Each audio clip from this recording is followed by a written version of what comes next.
ఈరోజు పెద్దపాట మండలంలో ముంపు ప్రాంతాల పర్యటనలో భాగంగా రామచంద్రపురం, మేలువల్లూరు, అదేవిధంగా రాయపాడు ఇంకా ఉన్న గ్రామాలన్నీ కూడా తిరగడం జరిగింది. అన్ని చోట్ల కూడా దాదాపుగా 4,000 ఎకరాలు ఆల్రెడీ ముంపు గురైన ప్రాంతంలో చూపించారు.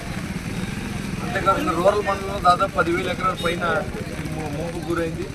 మొత్తం అంతా కలిసి 20,000 ఎకరాలు ఇవాళ ఈ పంట నష్టం జరిగింది రైతులకి.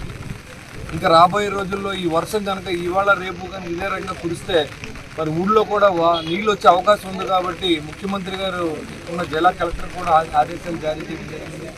ప్రజలను ఆదుకునే విధంగా ఇక్కడ ఉన్న శాసనసభ్యులు కానీ కూటమి సభ్యులు అందరూ కూడా రోడ్డు మీద ఉండాలి. అదేవిధంగా అధికారులందరూ కూడా గడిచిన 3 రోజుల నుంచి ఆల్రెడీ అన్ని విలేజ్లో కూడా పర్యటన చేస్తూ ఉన్నాం. మీకు అందుబాటులో ఉంటారు.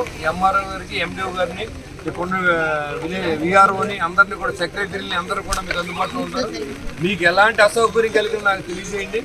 ముందు జరిగిన నష్టాన్ని మనం ఎంతవరకు భర్తీ చేద్దామో మనకు తెలియదు. కానీ ఇప్పుడున్న ప్రభుత్వంలో ఇవాళ అరాకర నిధులతో నడుపుతున్న ప్రభుత్వం కాబట్టి మీకు ఎంతవరకు నష్టపరిహారం జరుగుతుందో తెలియదు. కానీ ఎలాంటి ప్రాణ నష్టం జరగకుండా ఎవరికి ఆకలి అనేది లేకుండా చూసే బాధ్యత మాత్రం మేము తీసుకుంటాం.